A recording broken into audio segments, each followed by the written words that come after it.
There's a guy in Ohio who owns 3 parking lots. He doesn't manage them. He's never even met most of the people who park there. He checks his phone once a week, sees a deposit, and goes back to his life. Last year, that habit paid him $318,000. Not from a startup, not from crypto, not from a stock tip, from empty asphalt. Stick with me for the next 6 minutes because I'm going to show you the 5 most boring, most overlooked businesses in America, the ones nobody brags about at dinner parties, and exactly how much they quietly pay the people who own them. By the end, you'll understand one rule that separates the people who stay broke from the people who get rich slowly and never go back. And the last one on this list, it's the one almost nobody tells you about, and it's the one that changes everything. Let's start with the parking lot because it teaches you everything. A parking lot doesn't sell anything. It doesn't have a product. It doesn't need marketing. It just sits there doing nothing until someone needs to leave their car for 4 hours and is willing to pay for it. An operator running just 5 small lots in a mid-sized city can pull in over $500,000 a year, almost entirely hands-off.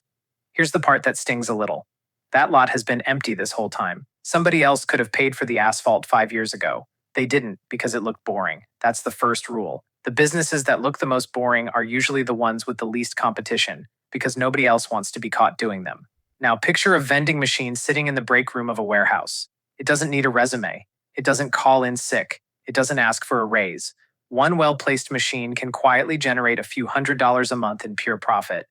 That doesn't sound impressive until you realize the real business isn't the machine. It's the location.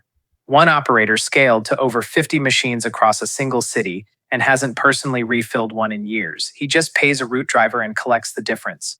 What he actually bought wasn't a vending machine. He bought the right to stand in a hallway 24 hours a day, collecting money from a spot that used to make nobody anything. Here's where it gets interesting. A pest control company doesn't have to convince anyone to buy. Restaurants and apartment buildings can't afford to risk a health violation, so the contract renews itself every single month without a sales call. A cleaning company works the same way. One person with 5 recurring weekly clients can already clear 5 figures a month. Scale that to a small crew, and the math nearly quadruples. Not because the cleaning gets better, but because the client stops shopping around. Notice the pattern forming here. None of these businesses win by being exciting.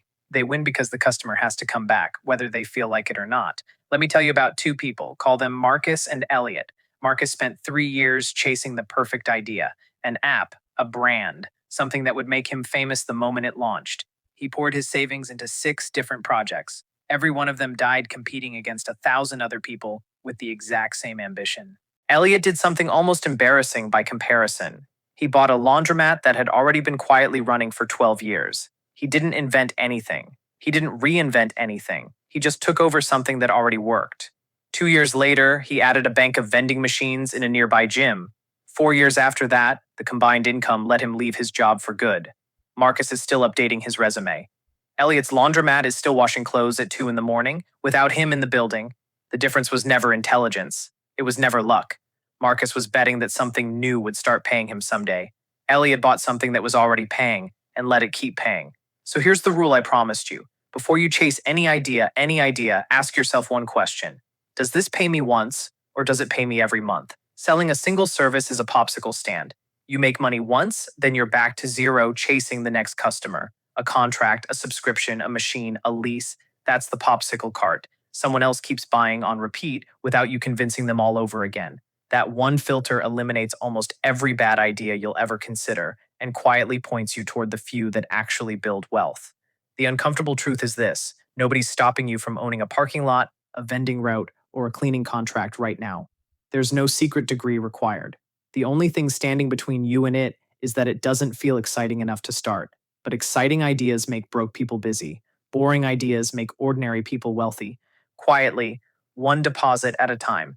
If this shifted how you see the businesses you walk past every day, hit subscribe, because next week I'm breaking down the exact numbers behind the one business on this list almost nobody considers: the ATM sitting inside your own neighborhood bar. I'll see you in the next one.